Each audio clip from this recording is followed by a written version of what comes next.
it going, guys? I'm your host Dev04066 and welcome back to this week's Adventure Quest release. Now, first of all, I'd like to say that the audio recording for this file got recorded, so I am actually playing back the video and doing the recording again and re-recording this whole thing because this file can't be used.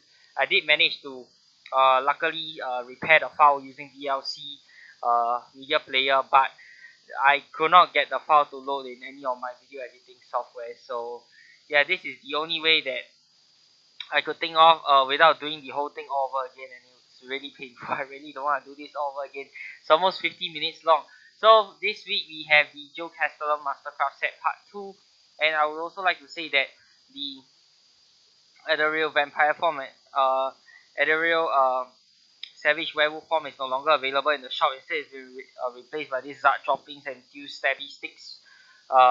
So it's not, unfortunately, I did not manage to get my hands on it, but it's okay. I'll still wait till Black Friday or Cyber Monday before I decide if I want to get anything because of the incoming discount. So that's fine. Anyways, the Mastercraft set, the intro was the one that you played last week instead of part 1, and I will assume that the intro is actually part 1 and this should be part 2 and not part 1.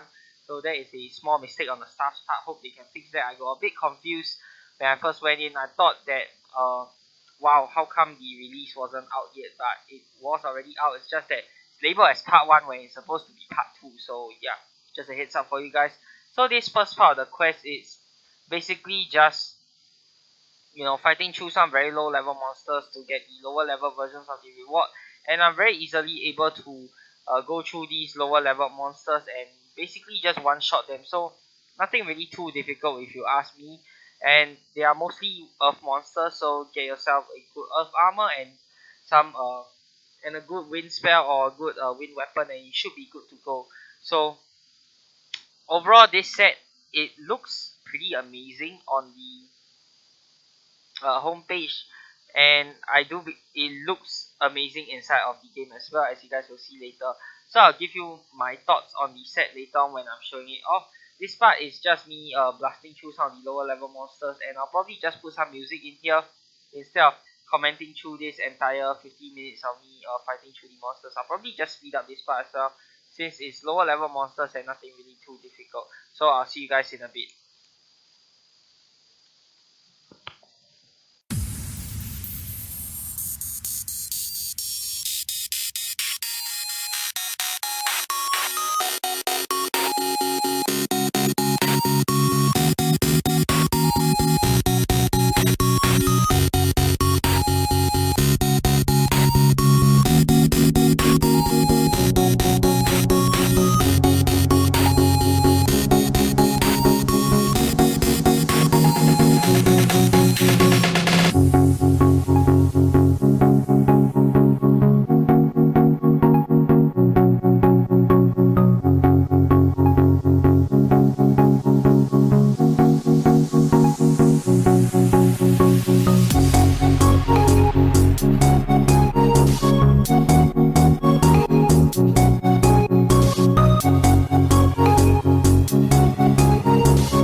Alright, and so we are back. So now is the boss fight. You will fight against Kragma's Ghost. Okay, and he is a pretty interesting boss, I must say. Some interesting mechanics which I'll go through right now, and I must say the artwork looks absolutely amazing. I am so stoked that we'll be getting this full Geocastellum set once we defeat this guy. I mean, just look at it. Look at the floating rocks. That is so cool. And don't be bluffed. He has 200% resistance to Earth. And as all monsters in AQ, you shouldn't be tricked just because they have a high resistance. Means that they have some hidden special gimmick after you attack them with that element. So the first turn I had no idea what to expect and I stupidly attacked him with Earth. So what this does is it charges up his next attack and his next attack is going to deal massive damage, as you can see here. That was a lucky strike. So without the lucky strike, we have done about 200 plus damage, and that is at 4% of resistance. Keep in mind, I have 4% of resistance, and this guy is dealing like a crazy amount of damage to me, despite only having 4% of resistance. So you can imagine the amount of damage this guy would do if your earth resistance wasn't low enough.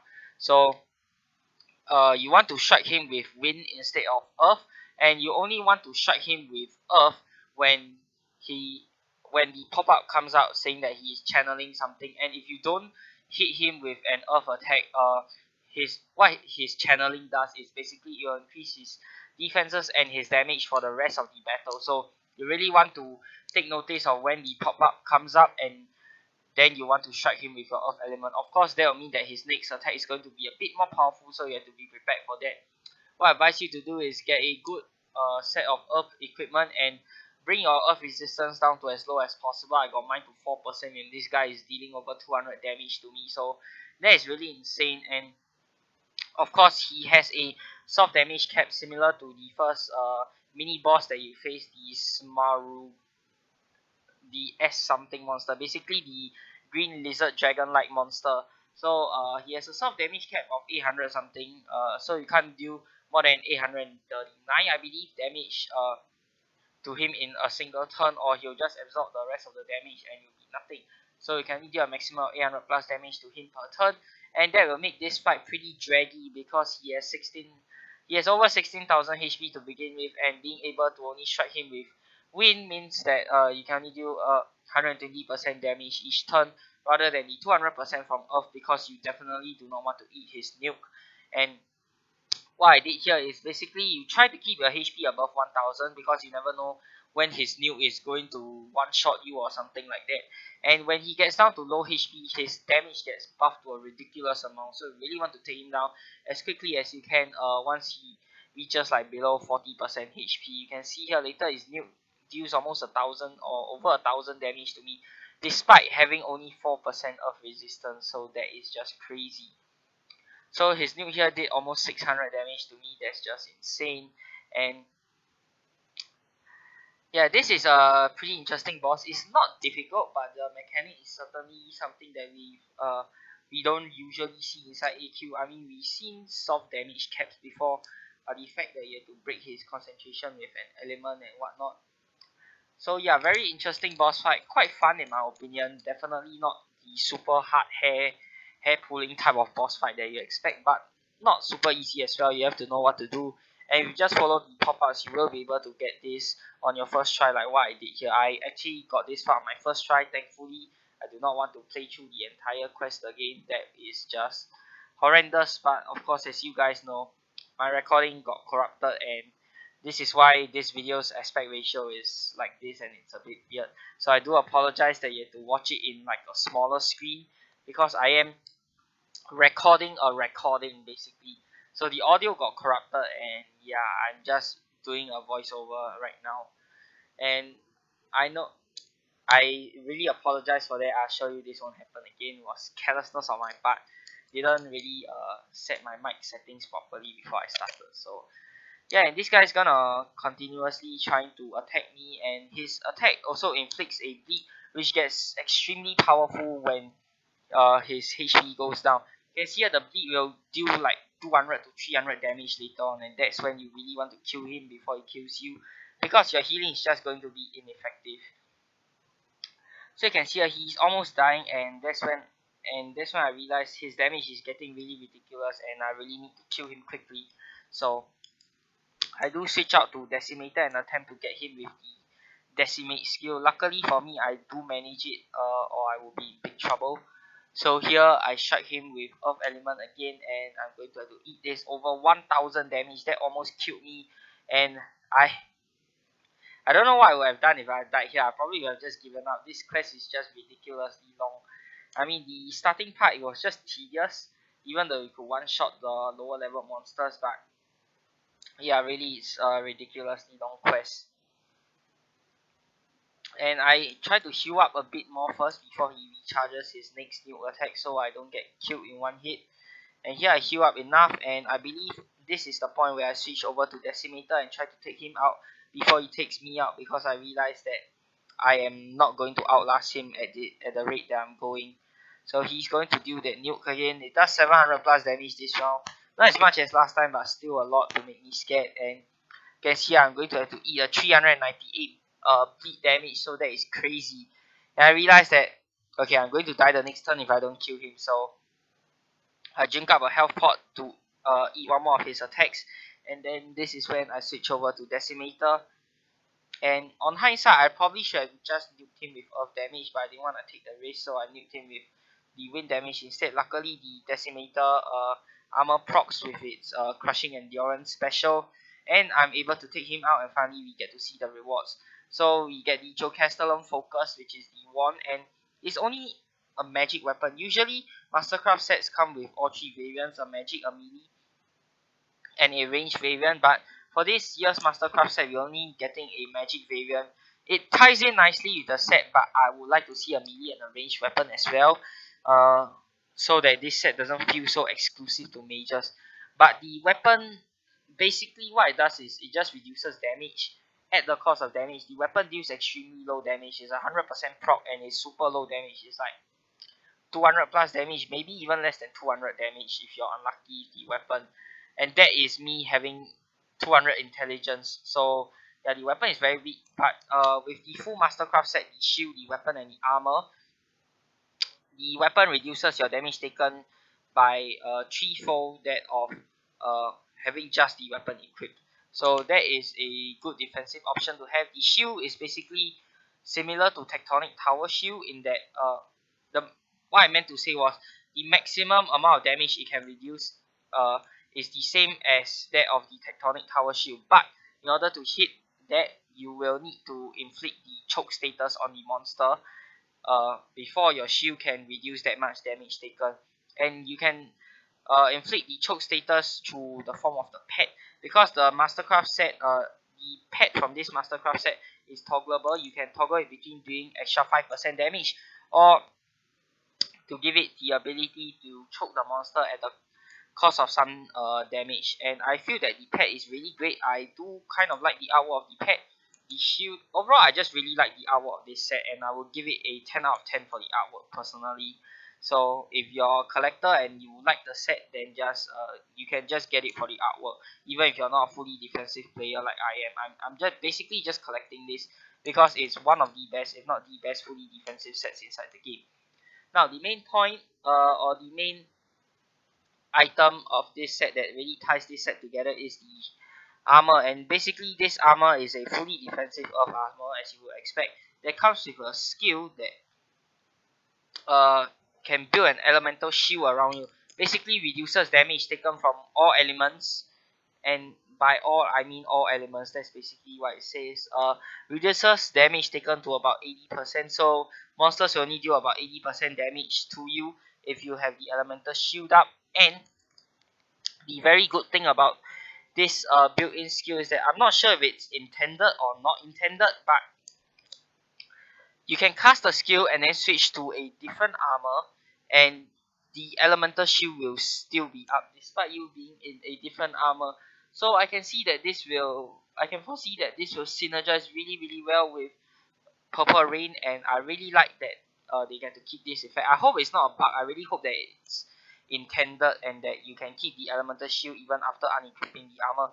That just makes this armor so super useful, even for non defensive builds. Even for offensive builds, you can use this because of the elemental shield skill, and you can just use this with your purple rain, and wow, I can see you just taking 80% damage right off the bat, and that is just so good. It lasts us 3 turns and costs us 392 SP, so very useful. The MRM of this armor is average, it's 48, and the shield gives you 15 to or 12, I can't really remember, to melee and range, and a bit more to magic. I think magic gives like 17 blocking to magic, and with the shield and with the armor, it brings down your earth defense to 3%. No, I mean to 13%. If you equip a miscellaneous item like Head of Radius Dragon, you can bring down your total earth resistance to 3%, and that is not even including the Mastercraft set bonus, which is to reduce all your all earth damage taken, and on top of that you have the elemental shield. So this is the best defensive earth armor inside the game. Though I can't really think off the top of my head any earth creature that any earth monster that actually deals a crazy amount of damage, except for the one that we just faced. This is the if you face off a earth monster with an extremely strong nuke, then this armor is the only way to go. It will reduce the damage you take from earth by like so crazy much, and it's just ridiculous. But the downside is, of course, you can see here the weapon is extremely weak. I'm like dealing like what? Okay, it's like a 4 to 5 hit, and I'm doing like 40 to 30 damage, sometimes 50 per hit. So it's a super weak weapon, and I'm not a fan of the weapon personally.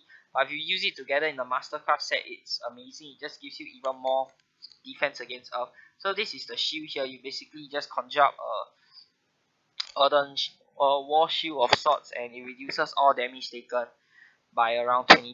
You can see our elemental modifier is about 0.8 something, so it reduces all damage taken from all elements by about 20%, and that is really good in my opinion. So overall, I will rate this set a 9 out of 10.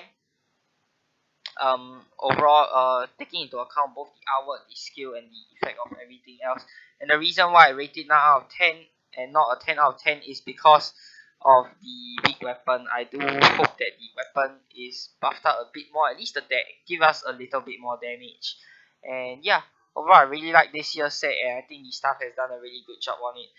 Hope you guys have enjoyed this video. If you have, be sure to give it a thumbs up, and of course subscribe to my channel for more such future content. Till the next time, this has been Dev04066. Peace out.